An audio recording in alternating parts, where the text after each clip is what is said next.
Welcome to speed earning dot commodity trading में या stock market के लिए भी आप इसको अप्लाई करें।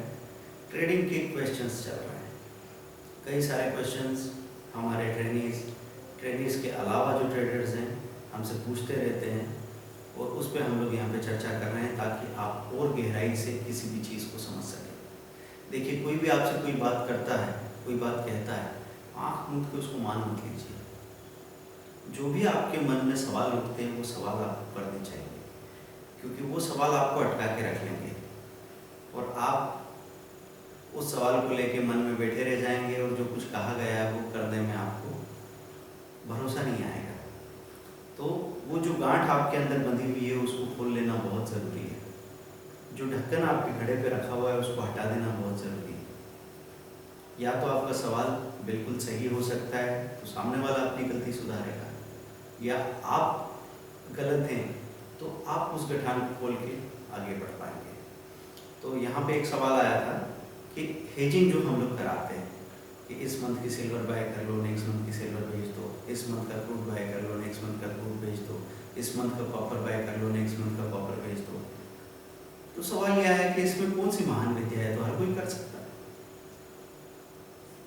और बड़ा बोरिंग सा लगता है।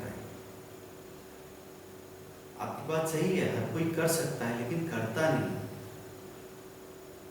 आपको पता है कि इंडिया में जो चीज़ें हमारे पास सबसे कीमती थी, चाहे योगा हो, चाहे आयुर्वेद हो, आत्मा हो, चाहे परमात्मा हो, ये शब्द ऐसे थे कि इनके बारे में हम बचपन से सुनते आ रहे थे। तो बचपन से सुनते सुनते हम लोग बट्ठर हो गए, हम पे वो चीज़ें असर करना बंद कर दी, क्योंकि हमको ऐसा लगने लगा कि हम इस चीज़ को जानते हैं और इस शब्द से तो हम इतने ज़्यादा सुन चुके हैं कि हमारे अंदर कोई आकर्षण पैदा नहीं करता। तो वही बात यहाँ पे हो रही है कि कई बार हम लोग नएपन के रोमांच में भटकते रहते हैं। आप चीज़ों को जानिए, लेकिन जो बेसिक चीज़ है उसको आप नकार नहीं सकते। आप नई नई चीज़ों को जान सकते हैं, लेकिन बेसिक चीज़ को ध्यान रखिए हमेशा कि मुझे करना क्या है। प्रॉफिट बनाना है, सेफ रहना है, इम्प्रेशन बनाने के चक्कर में मत पड़िए, क्योंकि कई बार लोग इम्प्रेशन बनाने के चक्कर में रह जाते हैं। मैंने ऐसा देखा है, कुछ लोग एक काम करना आता है सिर्फ उनको, बहुत अच्छे से उन्होंने वो काम किया और बहुत ऊंचाइयों तक पहुंच गए। एक शहर में मैं देखता हूँ कोई कचौरी वाला है, वो कचौरी बनाता है और उसने इतना नाम कमाया कि उसकी पीढ़ियाँ खा रही है। किसी को जूता बनाना आता है, वो सिर्फ जूता ही बना सकता है, वो जूता बना रहा है और उसने बहुत कमाया। बहुत सारे ऐसे लोग हैं जो ये भी कर सकते हैं, वो भी कर सकते हैं, ये भी पता है, वो भी पता है। तो पता है उनकी असफलता की सबसे बड़ा कारण, जब वो सोचने बैठेंगे तो ये मालूम पड़ेगा कि उनको सब कुछ करना आता है, इसलिए वो किसी एक चीज़ पे फोकस ही नहीं कर पा रहे। तो सब कुछ जानना बुरा ही नहीं है, लेकिन किसी एक चीज़ पे फोकस आपको करना ही पड़ेगा। अगर वो सब कुछ जानना आपके फोकस करने में बाधा बन रहा है तब फिर गड़बड़ है। तो आपको स्पेशल या एक्सक्लूसिव बन के सफलता मिलेगी ऐसा ज़रूरी नहीं है। लक्ष्मी हमेशा सरल लोगों के पास आती है। जो कॉम्प्लिकेटेड लोग होते हैं वो लोगों से बहस में जीत सकते हैं, लेकिन ज़िंदगी में जीतेंगे ये कम देखा गया है। तो आपको ये ज़रूर ध्यान रखना है कि हेजिंग को प्रैक्टिस कीजिए। हेजिंग के कई सारे दूसरे पर्पस हैं जो हम आगे वीडियो में अलग से भी डिस्कस करेंगे डिटेल में, लेकिन अभी मैं उसको बता देता हूँ। पहला पर्पस ऑब्जर्वेशन का सबसे अच्छा बहाना कि बगैर पोजीशन बनाए ऑब्जर्व करने से तो आपको कुछ दिखता ही नहीं। आप स्क्रीन को घूरते कब है? जब आपकी पोजीशन बनी, और जब कुछ पैसे मिलते लगते हैं और पेन और गेन होता है तभी तो आप असली लेसन ले रहे हैं। नहीं तो बाहर खड़े खड़े जब तक आपके नाक कान में पानी नहीं घुसता तब तक स्विमिंग सीखने का कौन सा लेसन ले लिया आपने? तो आपको उसमें घुसना ज़रूरी है। अब सुबह दोपहर शाम अगर मैं हेजिंग बना के ऑब्जर्व करता हूँ और मेरी जेब से ब्रोकरेज टैक्स चला जाए या वो भी मिल जाए और मैं जानता रहूँ, देखता रहूँ, सीखता रहूँ, तो सोचिए 1 से 2 महीने के अंदर कितनी डेप्थ आ जाएगी आपके अंदर। दूसरी बात, किसी भी मौके पे कन्फ्यूज़न नहीं होता। चाहे 3% प्लस सिल्वर खड़ी हो, 5% प्लस क्रूड खड़ा हो, तो भी आप पोजीशन बना सकते हैं। क्या ऐसी आज़ादी है हमारे पास? बिल्कुल नहीं हो सकती। तो हेजिंग वो ताकत देता है। अभी स्टॉक मार्केट में निफ्टी 6800 से चली 7200 पे, 400 पॉइंट एक झटके में ऊपर आई। उसके बाद लोगों का मुंह खुला रह गया। अब क्या करें? बाइंग सेलिंग कुछ समझ में नहीं आता था। हेजिंग वाले लोगों ने सिंपली हेजिंग की, एक बार स्टॉप लॉस टूटा, दूसरी बार स्टॉप लॉस टूटा, तीसरी बार में सीधा 100 पॉइंट मिले। स्टॉप लॉस कितना था? 7 पॉइंट 8 पॉइंट का, 2 बार में कितना गया? 16 से 20 पॉइंट, मिला कितना? 80 पॉइंट फिर भी बचता है। तो हर वक्त छूट जाने का जो डर है वो आपको नहीं होगा। तो ऑब्जर्वेशन आपका अच्छा हो रहा है, रेगुलर प्रॉफिट कई बार मिल रहा है छोटा छोटा, और आप सबसे बड़ी बात है कि सेफ है। बाजार में आप नहीं कमाओ, लेकिन विकेट बचाए रखना, बने रहना मैदान में, ये ज़रूरी है। उसके बाद तो आखिरी ओवर में 2020 देखा ही आपने, सब कुछ हो सकता है। तो हम चाहते हैं कि एक बिजी, लेजी और एवरेज ट्रेडर भी पैसा बना सके, ये कोशिश हमने की है। बहुत कम लोग हैं जो सही तरीके से चीज़ों को समझ पाते हैं। जिनको समझने का भ्रम है उनके अंदर अलग ही तरह की कॉम्प्लेक्सिटीज़ है। हमारे पास फ़ोन आता है कई बार कि सर 8 साल से काम कर रहा हूँ मैं, और वैसे मेरे को सब पता है, मतलब काफ़ी कुछ जानता हूँ मैं, कुछ खास जानने को बाकी लगता नहीं कि है, और बस मैंने ऐसे ही फ़ोन कर दिया। शर्मा क्यों रहे हो भाई? अगर आपने 100 फीट पे पानी निकलता है और 90 फीट तक भी खोद लिया है गड्ढे को, तो धूली हाथ में आएंगे ना। तो आखिरी 10 फीट जो बाकी है वो कोई छोटा काम थोड़ी, वो करना पड़ेगा आपको पूरा। इसलिए या तो आप ये मान लीजिए कि आप परफेक्ट हैं, आपको किसी और से बात करने की और किसी को बताने की ज़रूरत ही नहीं कि मैं क्या हूँ क्या नहीं हूँ।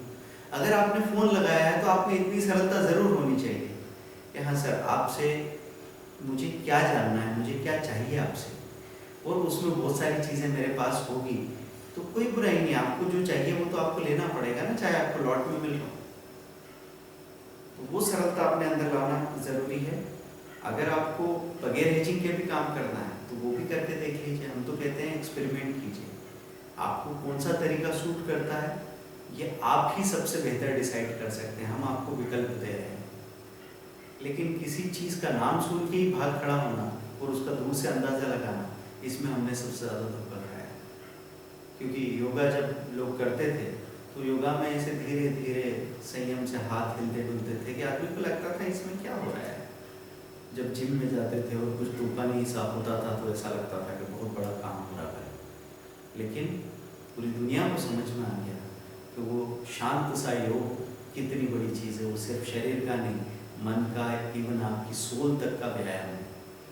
वो जोड़ता है तन, मन और आपकी आत्मा को। तो ये बातें करने पे महसूस कर सकता है आदमी, दूर से देखने पे तो उसको कुछ भी नहीं देखेगा कि वहाँ कुछ मिलने वाला है। और इसी चीज़ में हमने अपनी सबसे कीमती चीज़ को दूसरों से सीखना पड़ रहा है। वो लोग तो उसके लिए पूरा जीवन कुर्बान करने को तैयार है। तो ये सिंप्लिसिटी की बात मैं बाहर के एग्जाम्पल आपको देता हूँ इसलिए ताकि आप और गहराई से चीज़ों को रिलेट कर पाएँ। क्योंकि ज़िंदगी और स्टॉक मार्केट हमारे लिए अलग अलग नहीं है। ज़िंदगी स्टॉक मार्केट में और स्टॉक मार्केट ज़िंदगी में हर जगह झलकता रहता है। उसके वीडियोज़ आपके पास पहुँच ही चुके हैं। अच्छा, कुछ लोगों ने पूछा है कि 3 से 6 में गैप क्यों रखते हैं कमोडिटी मार्केट में?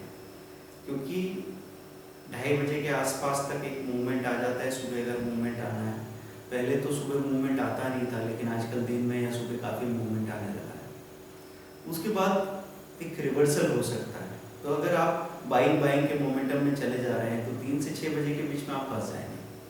क्योंकि आदमी एक ब्लैक बोर्ड नहीं है जिस पे डस्टर फेर के उसकी मेमोरी को मिटाया जा सके। अगर आप बाइंग में चल रहे हैं तो आपको सब कुछ पता होते हुए भी आपसे गलती हो जाएगी, भूल जाएंगे और आप 3:30 बजे 3 बजे एकदम से डिप आ जाएगा। और 3 से 6 बजे का वो टाइम बड़ा डाइसी होता है। और कई ट्रेडर तो ऐसे हैं जो स्टॉक मार्केट कमोडिटी दोनों में काम करते हैं। तो स्टॉक मार्केट ख़त्म होते ही इधर कमोडिटी से भी फ्री हो गए और एक ब्रेक लेना ज़रूरी है। फिर ग्लोबल मार्केट खुलने वाला है, उसको नई नज़र से, नए तरीके से, नए सिरे से देखना है। तो ये गैप हम आपको सजेस्ट करते हैं।